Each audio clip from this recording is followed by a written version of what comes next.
Okay, welcome to this special broadcast on the war in Palestine. I'm joined here by Nora Barrows-Friedman. Nora is the host of the Brief podcast and an editor at the Electronic Intifada. Justin Podur is a host of the Anti-Empire Project and the author of Siegebreakers. Tarek Loubani is an emergency room physician who's worked extensively in Gaza. And I'm Jon Elmer, the host of the Brief podcast. And we are going to bring you a special broadcast today on the war in Israel and Palestine.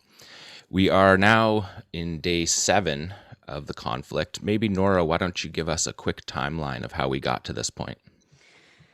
Well, of course, the clock doesn't start a week ago. It starts in 1947, 1948, when Israel announced itself as a state on the ruins of 500 Palestinian villages and towns, and the expulsion of 800,000 Palestinians. And continuously since then, Israel has been, its state policy has been to kick Palestinians out, as we all know. And so in late April, during Ramadan, Israeli forces were attempting to prevent Palestinian worshippers from entering through the Damascus Gate, which is the main entrance to the old city in occupied East Jerusalem. And Palestinians actually were able to resist that successfully. And at the same time, Palestinians were resisting their continued expulsion in the neighborhood of Sheikh Jarrah, where settler organizations have been using the Israeli courts to try and kick Palestinians out of their homes, not just recently, but for years and years.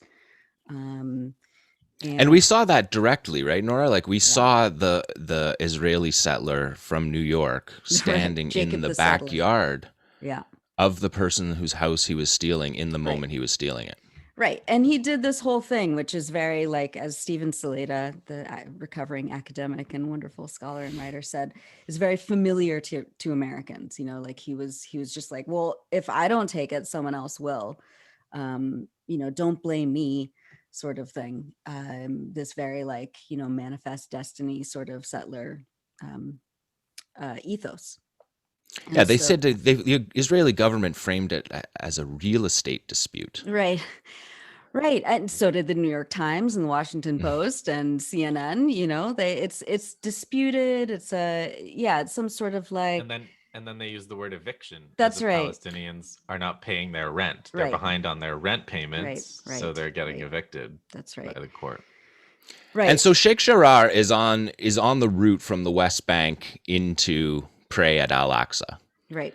So people are coming in, and it's creating essentially an organic uprising, because people are coming in to pray, are being blocked by the various levels of citizenship. Maybe we could talk a minute about like how different Palestinians in different areas have citizenship and how that manifests in Sheikh Jarrah. Sure. Well, we can get into that a little bit later. I think it's more important to talk about the growing unity between the different identifications too of Palestinian society that have been stratified by the Israeli government. Right. And so let's just map it out. Yeah. So you said 1948. So 1948 means that the Palestinians that are now in what's called 1948 Israel, the Palestinian citizens of Israel, sometimes called in the media the citizens Israeli of Arabs, Israel, erasing their Palestinian identity. Yeah. That's one group. In that war, Jordan and Egypt were essentially, by the end of it, in control of what's now the West Bank and the Gaza Strip. In 1967, there's a war where Israel takes over those two territories. Right. And today, the West Bank, the Gaza Strip, and the Palestinian citizens of Israel all have different identification. Right. They're not allowed to go freely between these areas where they're all Palestinians. Right. And in the West Bank, there are lots of Jewish Israeli settlers who have super rights to go anywhere and do anything. Right. And the Palestinians are not allowed by checkpoints. So when you just to introduce, when you say the unity between these different groups, these are groups of the same community, the same people that have been separated, and whose movements and every aspect of their lives is controlled by Right. Israeli occupation. Right. By a pass system. Right. By a pass system. It's a total, legalized apartheid system. And so, so like John, when you were saying, Palestinians going to pray at Al-Aqsa Mosque in East Jerusalem during Ramadan, and they're seeing the, continued wave of expulsions in Sheikh Jarrah, which is, it's like just literally a stone's throw from Damascus Gate. It kind of like it highlighted a lot of the current and historic. I mean, it's also the 73rd anniversary commemoration of the Nakba, of when 800,000 Palestinians were expelled. So there was, and it was the celebration of Jerusalem Day, which is the day that right. Israelis celebrate taking over Right. the West Bank and Jerusalem and unifying their capital. So it really was like a petri dish of all of the kind of factors that go into the Israel-Palestine conflict. The layered pass system had people trapped outside the mosque or trapped inside the mosque, which is what led to some of those fights inside the mosque itself. They were being trapped in there by border police agents, and they didn't have Jerusalem IDs. So the stakes were elevated in that moment. And that's what's going on all over. And what we've seen now is a sort of coalescing, right, of what's happened with Palestinian citizens of Israel, with Palestinian citizens of Jerusalem, which are different, and the third one, Palestinian citizens of the West Bank, are all coalescing at this one spot at Al-Aqsa during Ramadan, during Jerusalem Day, during the time that Israeli settlers celebrate the takeover of the land. Right. So there's a rule of law in Israel. That's the big claim, that if there's any injustice going on, that Palestinians can go through the courts. And if somebody is trying to steal your house, presumably you would call the police.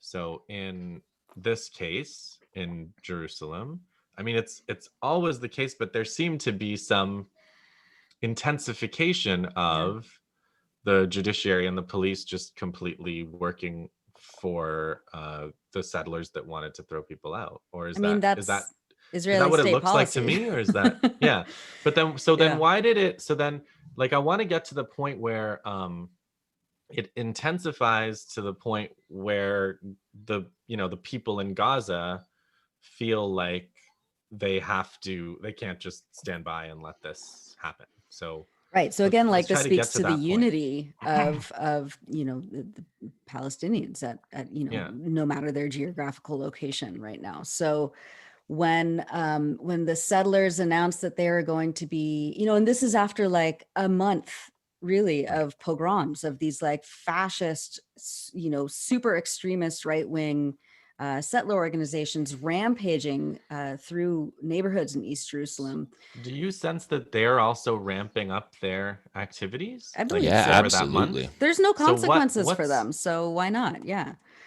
And, as you saw on the like Jacob the Settler video and other videos, you see these settler organizations saying, well, we're not just going to take Sheikh Jarrah. We're going to go further and further and further until there are no Palestinians left. Right. Basically, like saying the quiet part out loud, which has always been Israeli policy. So what's behind that? Do you have a sense of why they just went so they've been, I mean, they've always been like this. I mean, it's an annual march. It's an annual thing. So like, it's a yearly, fascist celebration where there's always these chants of death to the Arabs and burn all the Arabs. I mean, that's just been like, that's their slogan. That's their thing.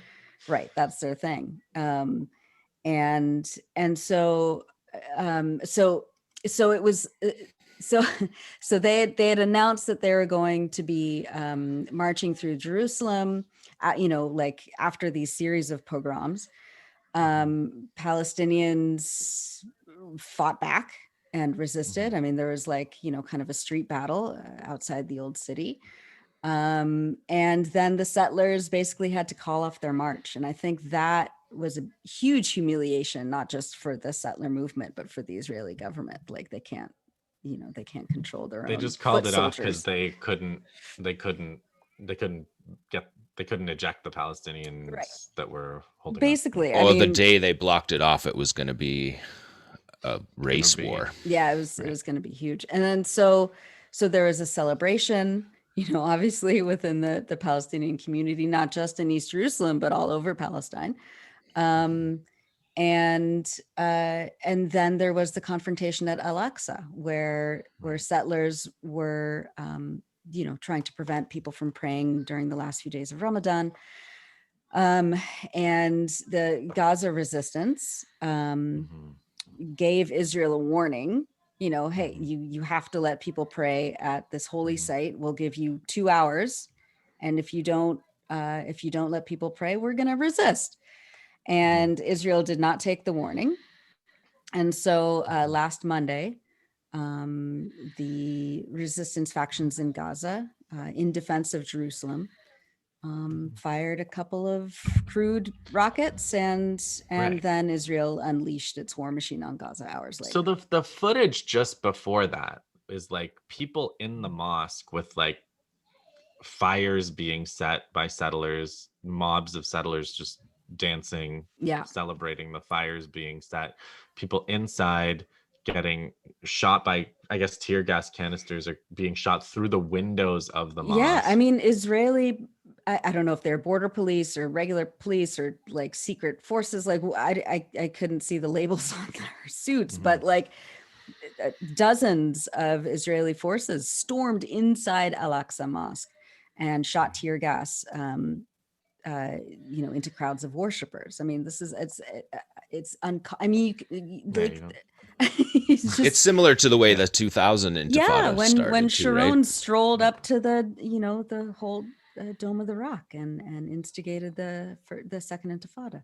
So that's where we're at. And then, I mean, Israel takes any chance it can get to how, what it says, mow the lawn in Gaza. And this is now, day 6, day 7 of just a relentless, excruciating bombing campaign that has killed hundreds of people now.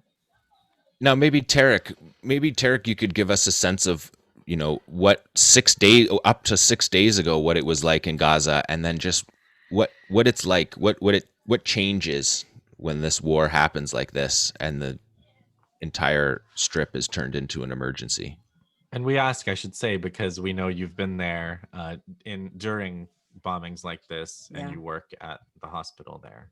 So yeah, I mean, up until now, I've attended basically every major conflict in Gaza since I became a doctor about 10 years ago, which is 2012, 2014, 2018, and obviously I'm not there right now, but sort of witnessing from pretty up close in technological terms. And it's always more or less the same thing. The attacks really do kind of come out of nowhere. I think it's hard for people here to realize that, because they say, well, you must have been expecting it, or there was a windup. There's always a windup. If in terms of those conflicts that I mentioned, we're not mentioning, 2016 or 2019 or 2020, we're not mentioning the multiple escalations. And every time there's one of these escalations, you just kind of wonder to yourself, like, is this going somewhere? Is it not? So in Gaza, you don't really count anything that's less than a week. Definitely nothing that's less than 3 or 4 days, because they are so common. And they never accomplish anything. Like, very famously, the Israelis more or less bomb the same bank of targets where the Palestinians have learned not to build anything there. The most famous of these is a place called Safina, which used to be at some point a place where Hamas used to get tortured by the Palestinian Authority, amongst other, intelligence activities. The ship, I think it's called in English. Stands for the ship. And the Safina was pummeled into the ground, I think in 2008. And every once in a while, when they want to say, oh, we bombed a target, they go after Safina again. And it's just like, okay, great. Like hit Safina as many times as you want, guys. This is fine. We'll say you got as many terrorists as you want. You destroyed a military base and at least nobody gets hurt. But especially now with the coronavirus and that terrible situation, it's been really bad out there. I mean, they don't have the basics in good days. Now they really don't have the basics. So no, you can imagine trying to run a war response while also having to worry about coronavirus. If I walk into a room and realize that the patient that I'm dealing with in London, Ontario, Canada, doesn't have or does have coronavirus, I don't need to worry that much because I'm vaccinated. Well, there almost nobody is vaccinated because there's almost no vaccine coming in. And even with the situation as bad as it is now, we're seeing still massive positivity rates of the coronavirus testing that is happening. So we know that there's a disaster inside a disaster here. And I can't tell which is the bigger, because until last week, really there had been more people killed by coronavirus in Gaza than by the last few wars combined, or very close to there. We were almost at that inflection point. So it's been bad for a while, and it was going to get worse, and we could tell. And so adding this new layer, it's just devastating, especially because it's clear that the Israelis have no compunction at the moment about targeting the infrastructure of medical care. It hasn't happened that Shifa has been closed in before. That hasn't happened. This is new, and this is a massive escalation.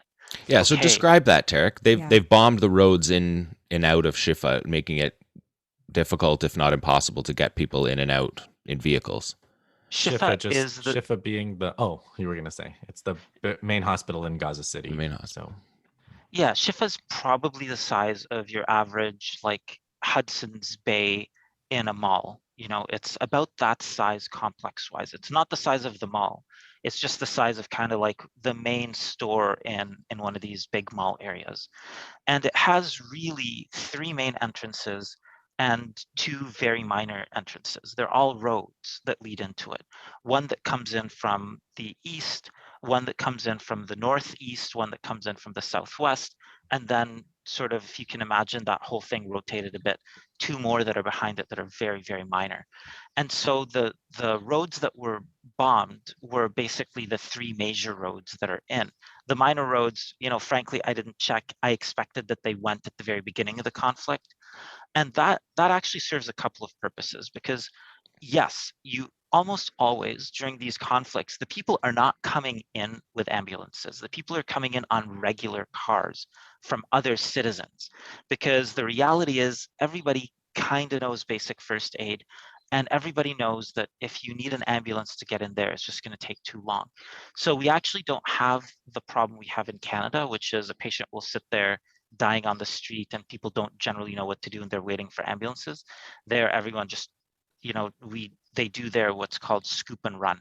So you grab the person off of the street, the victim, patient, whatever. You throw them into the back of a car. Somebody jumps on top of them as a general way to restrain the person, and then off you go. So this is the main thing that's being prevented by bombing out those streets. And the second thing as well is that Shifa always turns into a refugee camp during these times. So in 2014, famously, the entire courtyard was tents, and it wasn't just tents for a short period of time. So when I got in there, it took me over a month to get inside in 2014. And when I got in there, already the whole place was filled. But even in 2015, middle to end of 2015, there were still people living in the Shifa courtyard. So that's the other thing that they've successfully managed to cut off. And really, the messaging from this war has been from the first building that was bombed in the green zone. So that building that was bombed by the port, that was in an area called the green zone, and every building around it was flying a UN flag. So ever since that happened, it was very, very clear messaging. They're not going to go and destroy Shijaiya. They are going after Rimal, one of the richest neighborhoods.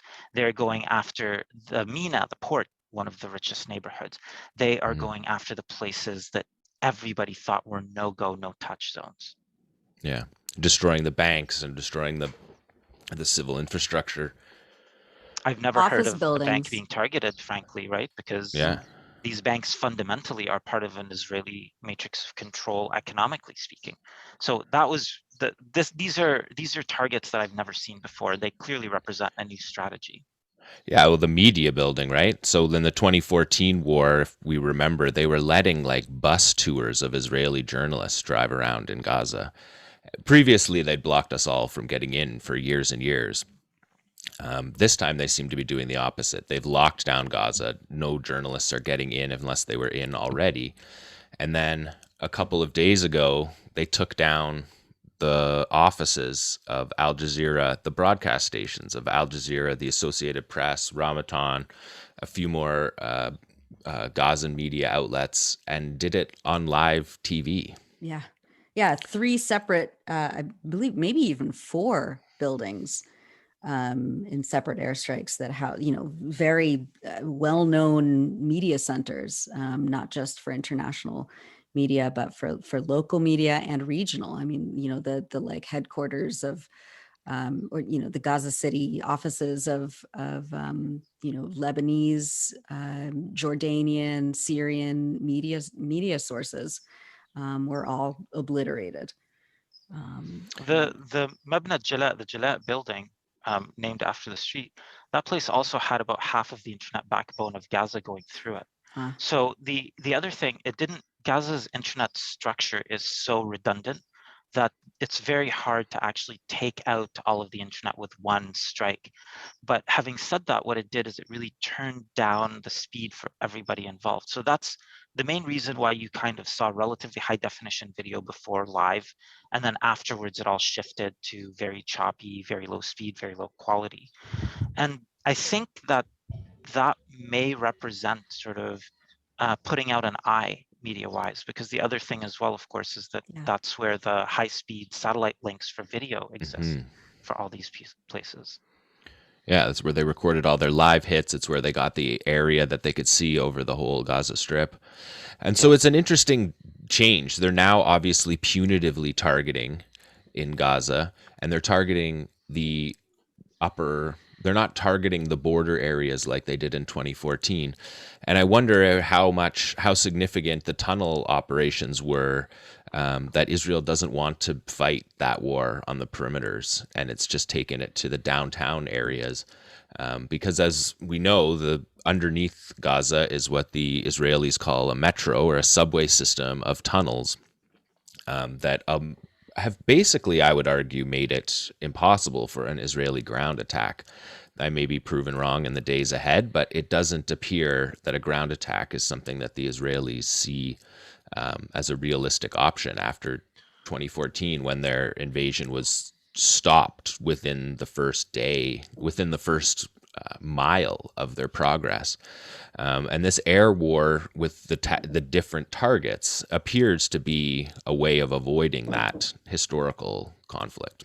Just to say, like, this round, when they announced, a couple of notes on that point you just made, John, like when Israel announced a kind of a fake news that they were going to go in and that they'd started, and then they announced afterwards, like, that was great because the media said we were invading.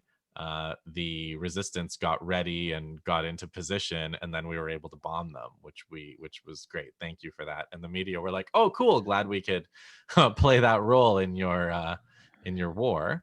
And then the other thing is, when they did announce it, the resistance said almost exactly like what you were saying, John. They said, please do, we invite you to invade because that's the shortest route to our victory. Right.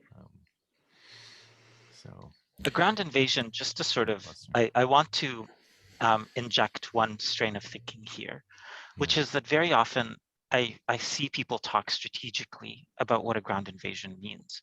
But being in the hospital, a ground invasion means an awful lot of people are going to die. And all of them are going to be killed in horrible ways. So right now, by and large, people are dying quick deaths that are crush related. So a building comes down on you, you're dead. We don't deal with those patients that much in the hospital. So in 2012 or 2014, when a building would go down, generally we'd be circulating in the hospital with an earbud in, listening to the radio. The radio there, it's like traffic reports here. This building has gone down, a bomb was heard there. Even the 60 in 2 or 3 minutes, all of them would be reported one by one. Just like if there was a car accident, just like the 401 reports for those in Canada. That's one of our major highways. When the ground invasion begins, two things happen. One of them is that the rescuers can't go quickly or easily. And the other one is that that's when the penetrating injuries start. That is to say, bullet holes in people's bodies. And people die slowly. They die in misery and agony. Sometimes they do horrible things to themselves to try to stay alive, like tying off limbs that they know are going to be amputated because they're there for days.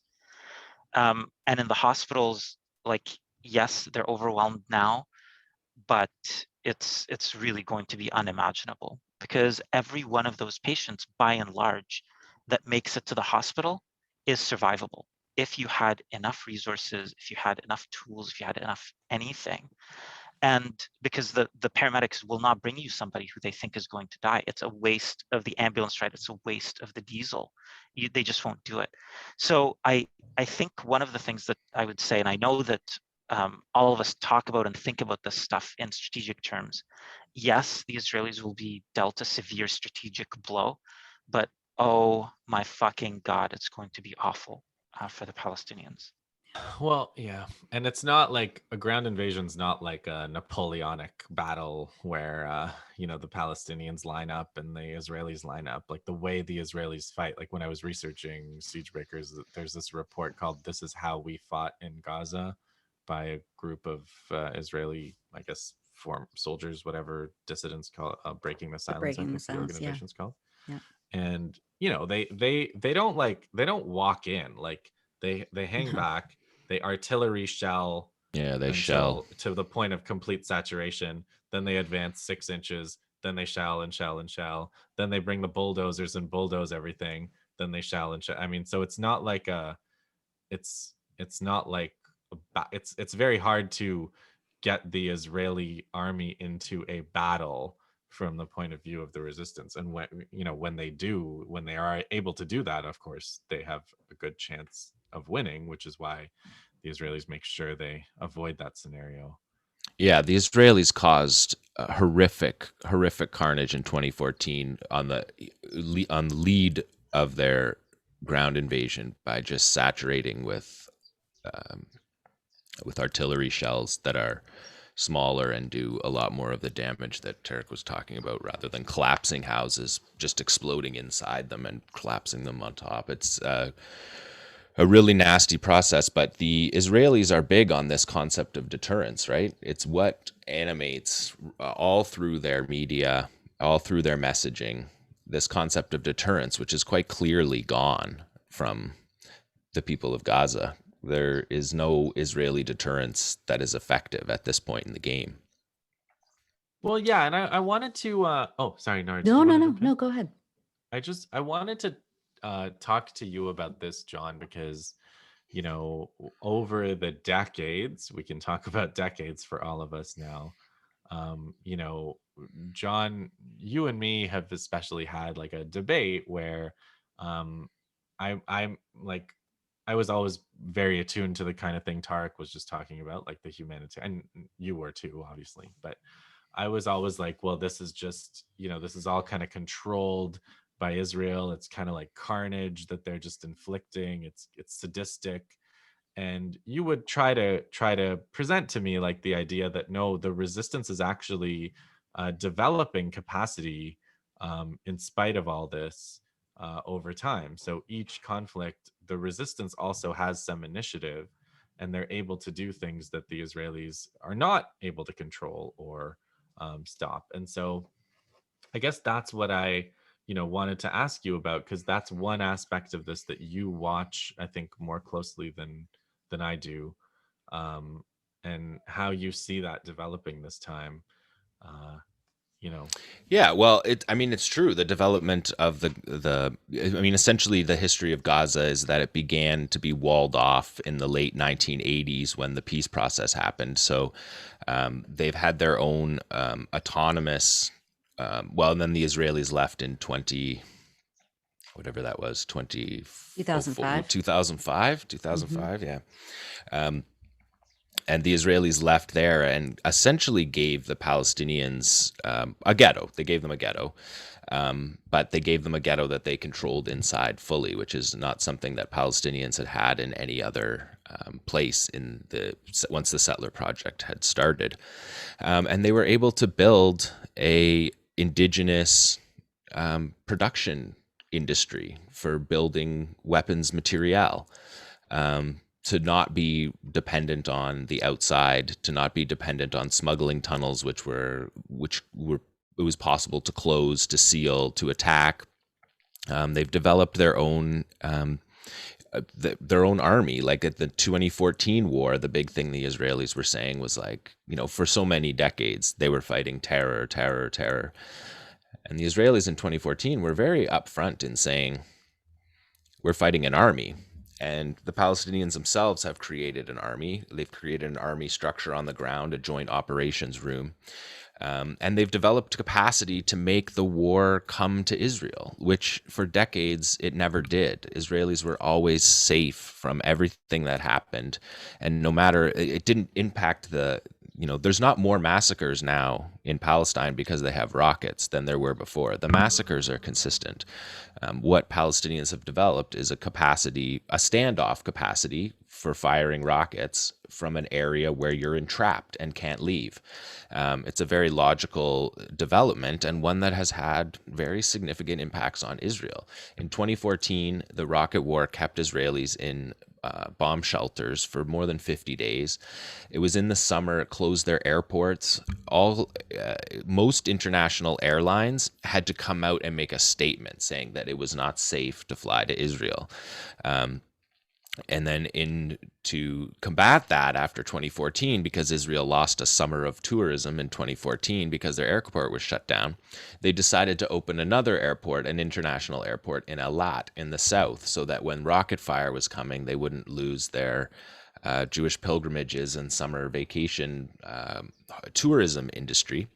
Well, last week, the Qassam brigades shut down the airport in Tel Aviv. And so, as Israel had planned to do for the previous 5 years while they were building this airport in Eilat, they simply moved the flights from Ben Gurion in Tel Aviv to Eilat. And so they did that, and within an hour of doing that, Hamas launched their longest range rocket ever, 250 kilometers, which put Eilat within reach. And they did that kind of they've done those kind of agit propaganda, like to set up something like kind of like Nasrallah did in 2006 when he said, look out your windows at the burning ship. The Palestinians have been saying things like, look at the rocket that just went to Eilat. And the rocket capacity is really the only thing that changes the equation in Israel at the moment, because it involves everybody. The air raid sirens involve everybody, and everybody runs to the bomb shelters. And this kind of ability to interact with the population, to communicate with the Israeli population, I think it can't be underestimated. It ought not to be underestimated, because it's had an impactful change on the times in between. What Tarek was talking about, how the flare-ups happen for a few days. Those flare-ups were less at the control of the Israelis than they have been in the past. And that's a gradual development of the resistance in Gaza to make there be a cost to attacking the enclave. And I don't think that anyone in Gaza is hoping for a ground invasion. I think that there's a certain element in Palestine I've written about before, and what Tarek talked about how the bombs just fall out of the sky and you don't have any way of interacting with that. When ground soldiers come in and people can fight a fair fight, it's very difficult to really express how frustrated Palestinians are with not ever being able to have a fair fight, And it's it's a situation that Gaza has allowed a base of operations, if you will. And hopefully, I'm optimistic and have been. I think what you're referring to, Justin, is we've talked for years about how Gaza could be a base of operations for, for the dispersed Palestinian diaspora to have a place of ground that they can hold. And I think the Israelis bomb in this campaign with that sense. They took out the nicest towers in Gaza. They took out the towers with the best communications. They took out the bank with the most money. They're taking punitive actions. They're not closing tunnel entrances. They're doing punitive actions that indicate that they don't believe they can fight a ground war with 7 years after they failed spectacularly. I don't see it. And by the time this podcast comes out, I may be proven wrong, and speculating is generally not a good thing, but I think that there's a lot of things that point to it. And one of the things that points to it, maybe Nora can talk a little bit about this, is the way the West Bank rose up too. Yeah. And the way that 48 Israel rose up too. And so you don't just have rockets from Gaza, you have a coalescing national liberation strategy in a way that looks like what we've kind of always wanted it to look like. Uprisings in 48, pressure in the West Bank, and a competent resistance in Gaza. Yeah. And Yeah. add, Go ahead. sorry, Tarek. Nora, just to add one other thing, which is the diaspora. Okay, Yeah, sorry, Nora, go ahead. absolutely. No, right. Like we're seeing, demonstrations in Lebanon, in Absolutely. Jordan. I mean, the Jordanians, they broke the fence between Palestine and Jordan over the weekend, and they were marching, in northern Palestine. And so, so you see this this real rapid reunification, I think, of diasporic Palestinian communities, and including the ones in the West Bank and inside 48, in unity, in solidarity with Palestinians under siege in Gaza. And this is, what someone said, this is Israel's worst nightmare. Israel has tried for 73 years to separate Palestinians, to give, certain communities of Palestinians rights that other communities of Palestinians don't have. It's the classic, divide and conquer tactic. And it's failing. I mean, Israel is a failed project in itself, but these attempts to separate Palestinian communities and turn them against each other is failing. And so you're seeing uprisings all over the West Bank. You're seeing a rejection of the Palestinian Authority, attempts to subcontract the occupation from Israel and try to quell the protests. People are just rejecting that outright. Of course, there was supposed to be the first elections of the West Bank in the West Bank in 15 years, but that was postponed once again. So there these tensions that build and build and build. It surpasses Israeli or the Palestinian Authorities' abilities to try and control Palestinian uprisings. So it's yeah. I mean, Tarek, I'd love to hear your thoughts on this, especially as someone who lives in the diaspora. Not to mention, I was part of a demonstration here in San Francisco this past weekend. We had about 10 to 12,000 people out in the streets. We had people all across the country, even in Miami, Florida, thousands of Palestinians and people who support the liberation of Palestine were out in the streets. Brooklyn, Washington, D.C., Pennsylvania, just everywhere. Tarek,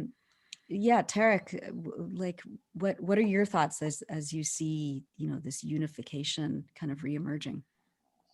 I think that there's something that is really happening here, which is that people like me who are displaced, had we been left in Palestine or in those refugee camps, it would have been a bit of a different story. But we've now been displaced to the West that wanted to extract us for our capabilities. Generally, the Palestinian diaspora was very well educated. Palestinians here in Canada around, kind of go through my family or even the families of friends, we're all relatively well educated. We're all contributing. We're all being extracted from, just like any other resource from the third world. And I think a part of that, the implicit deal really was supposed to be that they would extract from us, but that we were supposed to be grateful for that we were supposed to let go of everything that was behind us, even though we were aware of the West's involvement in it. And at the same time, just be happy to be here. I can't tell you how many times I've been told, like, be happy to be here. But we didn't. We never forgot the people we left behind, because sometimes those people are our families. One of my medical students, her uncle was killed, a neurologist, Mouin Lalloul, got killed 2 days ago.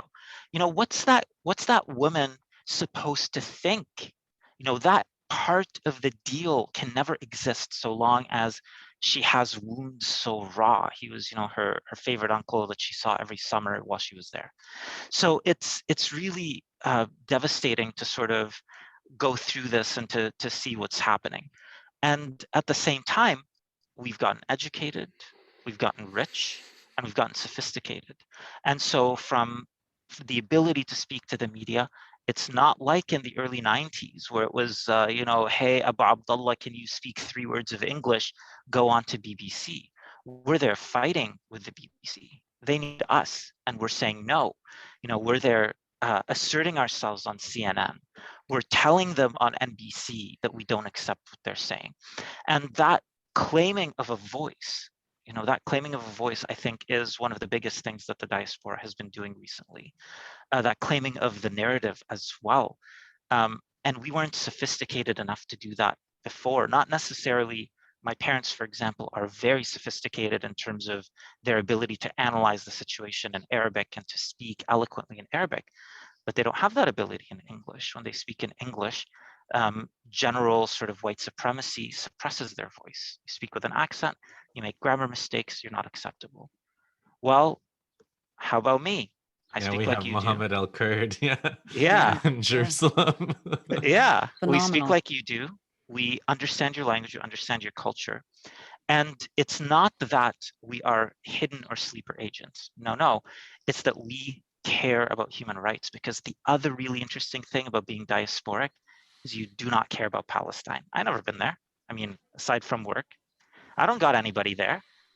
My involvement, my engagement with it is as a human in a human rights issue. Yes, I have connections. Yes, I have linguistic ability and all that. But really what I see there, I see everywhere else. And I want it all to change. I want it all to change, not just Palestine. So before I don't know how close we are to wrapping, but I wanted to ask everybody, take advantage of this roundtable format, despite Jon's admonition that we not speculate. Because when again, like, I wrote Siegebreakers because I was trying to speculate. I was trying to think of how could this situation, which seems to just have this cyclical quality to it, where Israel decides to bomb Gaza and then decides to stop bombing Gaza and seals it in and doesn't let medical aid or even food increasingly or any other capacity to rebuild, and then bombs it again in a few years. Like, I was trying to think of, like, what is a possible exit out of this, and what would be the prerequisites, like the minimum prerequisite. So it's like, well, there would have to be an increasingly effective resistance, which there is. There would have to be some kind of uprising elsewhere in the domains that are occupied by Israel, which seems to be happening. There would have to maybe be some more help from the neighbors, whether it's like Egypt, Lebanon, Jordan, which is also maybe starting. And then in my silliness, I was like, maybe there would be some more help from Western or Israel within the West or within Israel. And I mean, we've had some demonstrations, but so, the thing is, like, I totally see how horrified the prospect of a ground invasion is, and we don't want that, and nobody wants that. We also can't stand the fact that Israel is going more and more fascist, and they're having more and more of these demonstrations of lynchings and lynch mobs. But it's like, before this ends, it's gonna get worse. I can't see Israel just voluntarily getting less fascist than it is. No, that's just not how spontaneously, fascist states operate. right? Like, they don't just like And have some sort of like moral, hey, recognition. hey, You know what? this This is was a bad idea. This was Yeah. bad. We shouldn't have done that, right? Yeah, So no. that's not, and I don't, and the West seems to be going more and more right wing as well. So that doesn't Right. like the whole idea that like the liberals in the West would rescue. Like, there was this model, Yeah. and I think a lot of us had this in our heads. And writing Siegebreakers for me was like getting rid of that model, which was like, if the Palestinians are non-violent enough and they're Gandhian enough and they use Right. enough soul force and they suffer and they show their suffering to the world, then liberals in the West will it'll move their hearts and they'll save the Palestinians. And that's not how the world works. No, I think. it's fantastic. And I think a lot of people have a lot of delusions about that still. And I hope that in the West they let go of that. But I guess my question, I've told you my scenario, but like, how do you do, like, do you think this could be the round, or do you think there are certain things that are missing from this round, but like eventually when this thing does end, when the siege is broken, how do you think it's gonna come about? What do you think needs to happen? Do you want to start, Nora? Because you seem ready to. Yeah, I mean, obviously, like, the financiers of Israel's death machine, the US, Canada, the European Union, the United Kingdom, like, they have to be pressured by grassroots, groundswell, civil society pressure to cut that flow of capital. That's one thing. We're also seeing, acts of solidarity in terms of the international labor movement. I mean, dock workers in Livorno in Italy refused to put the Load, weapons. Thank you. Load weapon supplies bound for Israel on a ship, and I believe another action took place in Napoli, in the port of Naples, where dock workers are refusing to load weapons headed for Israel. So that's material, consequences for Israel's actions.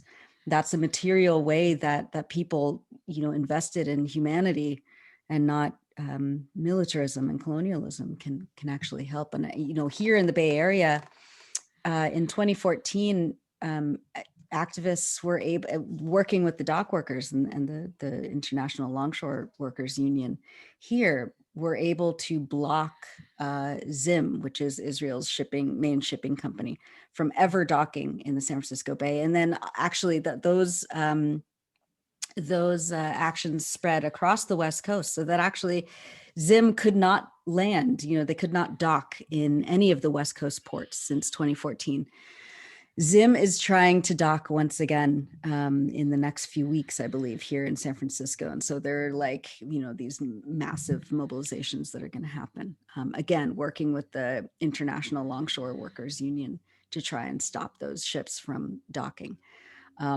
So actions like that have material effects. Obviously, the boycott, divestment, and sanctions movement is kind of the least people can do to get involved. But it is going, like neither Israel nor the US nor Canada is going to voluntarily stop supplying Israel. That's not how this works. So they have to get the feeling that they're going to lose something. Right. More important. Exactly. Right. I think they have to lose something. They I mean, do. I think that's my basic take. It's difficult to see a colonial pattern of history of just, giving back their stolen land. I think that the stakes have to be escalated, and I'm not necessarily saying a military victory and a reconquering, but the stakes have to be high for Israelis. And in the previous decades, there was the brief campaign of suicide bombings that shook things up a bit in 2001, but those only lasted for months. And other than that, Israelis have been pretty much insulated from the conflict for their last 40 years, and that's what's changing. That's what's changing, and I think it's an important change. Mm. If Eric, I what do can you sort of think? make some Yeah. general predictions, I think right now, if Israel were to stop today, pretty much that's the most winning strategy that they can adopt Yeah. strategically. Yeah. It was a bad idea to go into the air war, and I would doubt that any general looked at Netanyahu and said, yes, this is a good idea. You know, at the end of the day, the generals understand that this is a bad idea. And a ground war is similarly a bad idea. The generals may similarly protest, and similarly, I think a ground war will probably be launched on the grounds of the politics of it, the domestic politics, the international politics, whatever it is. The distinction now being that there is no inflow into the center of Gaza from the periphery like Shajaiya, because there is no safe place. So when the Israelis declared the richest communities in Gaza, like Shifa and all those other buildings, to be places that they would willingly bomb, it meant that everyone was like, well, I may as well just stay home if I'm going to be bombed everywhere. So, for example, the road of the beach, which is also another place where people, especially in the summer, might set up tents, all of that is bombed.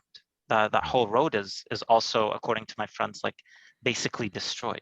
So I do sadly anticipate that they're going to get themselves stuck at, politically speaking, and sort of feel like, okay, well, we now have to do a ground war to finish this off. And Hamas, to a large extent, is probably stuck too, because the more attacks and the uglier that it gets in Gaza, the more rockets they're probably going to end up firing. And very likely, at this point, they've spent their shitty old stock of rockets, just like any war machine, and they're probably getting ready for some nice new rockets that are going to up the game and perpetuate that sort of position where nobody feels like they can back down. Yeah. Well, yeah, I mean, in terms of, in the West, could the West shut it down at any time? They could shut it down. Absolutely. Right? I mean, they could just declare, Netanyahu's under arrest for war crimes. That's it. Like, there's everything just stops the next day. So it's Israel's choice to wake up every day and choose this violence. I mean, they're the ones that have a choice, and the U.S. and Canada, and Biden's choice too. Exactly. Right? Like Biden definitely has the power to. I mean, I don't know Biden literally like Biden, but whoever makes the decisions. Right. But these superpowers choose to inflict more pain on Palestine. It's an active choice that they make every day, and they could choose to stop it. So we're not seeing I think we see some dynamic where it's eventually going, but it may be several more rounds of this before. Yeah. And this could go on for a while. Yeah, I mean, the Israelis said that Qassam has launched 3,200 rockets in the 6 days. Hezbollah launched 4,000 in the 34-day July war in 2006, and the 50-day war in 2014 was just over 4,000. Yeah. So they're fighting an entire war worth of rockets in 1 week now. That's the equation. Yeah, and they're not blowing their reserve in the first week. Right. No, they heard simply aren't. Yeah, Abu Ubaidah said 6 months. 6 months. Yeah, I think I saw that on your Twitter feed. 6 months of what? I didn't see this. They could keep up the rockets for 6 months. That's what they're saying. I mean, there's probably some bluster in there, but I don't think they bluster. I think that's one of their things. Like Hezbollah doesn't bluster, right? And Hamas, they counted them. Hamas has sent the guy to count them, and he's like, no, 6 months. They're the most practical. Honestly, if people in Canada understood how practical those guys were, I think it would be a real different story about these massacres. I mean, they're essentially targeting governing, like when they say like the Hamas ruled Gaza Strip or whatever, right? It's the government of the Gaza Strip. So when they say they're targeting Hamas terror, they're targeting the civilian and civil infrastructure of the Gaza Strip. I mean, in that logic, streets are Hamas, infrastructure, right? Like water wells and traffic cops stations. That's all Hamas infrastructure. And when they Children lynch, clinics, right? Yeah, go ahead. and when they lynch people in Jerusalem or the West Bank or 48 Israel, they don't talk about Hamas at all. They just don't Interesting, right? they just ignore it, Right. because Hamas has nothing to do with those. Right. One of the things I think we should talk about, though, before we close, is what people can do, Yeah. because that's a very common thing. And we're kind of getting to a point here where what we've done is we've really analyzed and discussed the various ups and downs and strategic sort of aspects, which I don't know, might be the primary interest of your viewers and listeners. However, I get a lot of people asking me, well, what can I do? And I've sort of broken that down into a couple of categories. One of them is the political dimension, which I think is important but limited for us in Canada and the US. One of them is the humanitarian dimension, the short-term immediate humanitarian dimension. The other one is the rebuilding dimension. So for example, on the political dimension, in Canada, groups like CJPME and NCCM, Canadians for Justice and Peace in the Middle East, and National Council of Canadian Muslims, have done an excellent job advocating and really changing the government's position. For example, the Canadian government has not said, at least to my knowledge, that Israel has the right to defend itself. The education minister of Ontario rolled his own custom tweet about that, but that's all sure. I've seen so far. Yeah, but I mean, that's a pretty low bar. Things have changed for sure. Yeah, I mean, yeah. Trudeau reiterated his support for a two-state solution. That was about his.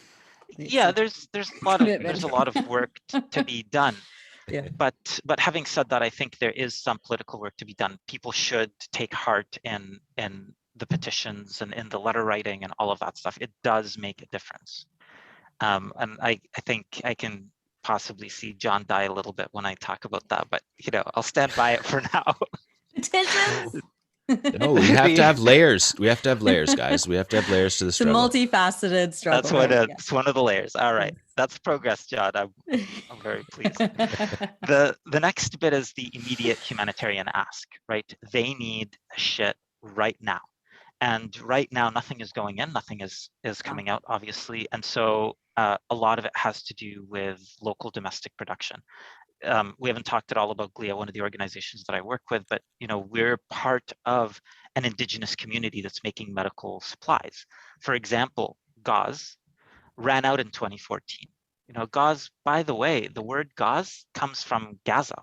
Mm-hmm. And so it was a nice deep irony, like Gaza, in the Roman era when gauze was named, basically they would send material to Gaza and they would weave it. Gauze is weaved in a very specific way to break apart in a specific way. And it was called gazatum, which then turned into gauze. So they will run out of gauze. They will run out of gloves. They will run out of all this stuff. So even just looms weaving gauze there is meaningful. Making PPE for the coronavirus response is meaningful. All of this stuff is meaningful. Palestinians have limited but some capacity, and we should support it. And then the third thing is going to be the reconstruction. We know that there's going to be a need for reconstruction. And right now, people are hot. People want to put money into these things. We should give them an outlet for post-war reconstruction. We should tell them what they can do. For example, organizations in Canada like Islamic Relief Canada or Medical Aid for Palestinians in the UK. I don't really know American organizations. These organizations, from the medical perspective, Children's Alliance, yeah, from the medical perspective, they're excellent. They're going to be a big part of the rebuilding. Yeah, and we can put those links up on thebriefpodcast.com as well. I guess final thoughts, Justin, Tarek, John. For me, it's like this is it's a settler native dynamic. It's colonialism, and there's an anti-Palestinian racism that pervades every discussion, every space. And like there's a moment, there was for the past 5 or 6 days, I feel like the real anti-Palestinian racists have been quiet, and now they're just like catching their breath, and they're coming out and they're talking about how, you know, pro-Palestine is the real big, like all the stuff, right? All the stuff that usually happens is going to start to happen. And it's like, for me, I guess I would say, like, don't lose your nerve. If this was the first time that you spoke out about this, you know, don't be like, you can expect some nasty people to say some nasty things about you on the internet. It's going to be okay. You're going to be fine. Your conscience is more important. And you know, don't be cowed by any of this stuff, because I think these moments have a certain feeling and the moments pass, but the situation that the Palestinians are in is untenable. And it's we you know, we just have to get ready for a longer haul. Yeah. That's my last word. No, I think it's inspiring what's happening, and I think that the carnage that Israel always meets out is devastating and awful, and should have them in the International Criminal Court at some point, or some sort of proper variation of that. But the coalescing of the Palestinian struggle, the courage in the face of overwhelming horror coming from the sky is, and having been there and lived in Gaza for years, and it's a very rich thing for me, and watching it is, I'm not in despair. I find it very inspiring.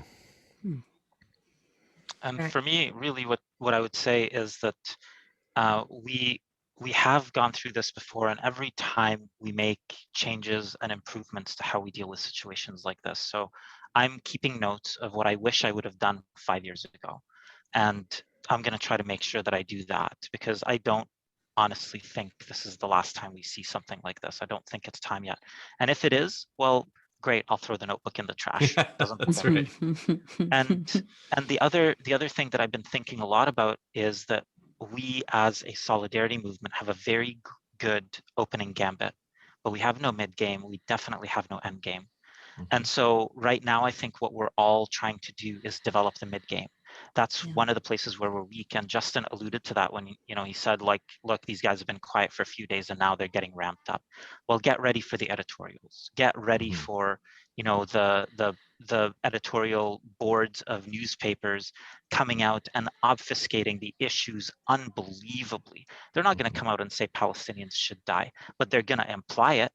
And they're basically going to make it the only conclusion that you can reach. So I think we need to develop a better mid game. I don't have a mid game.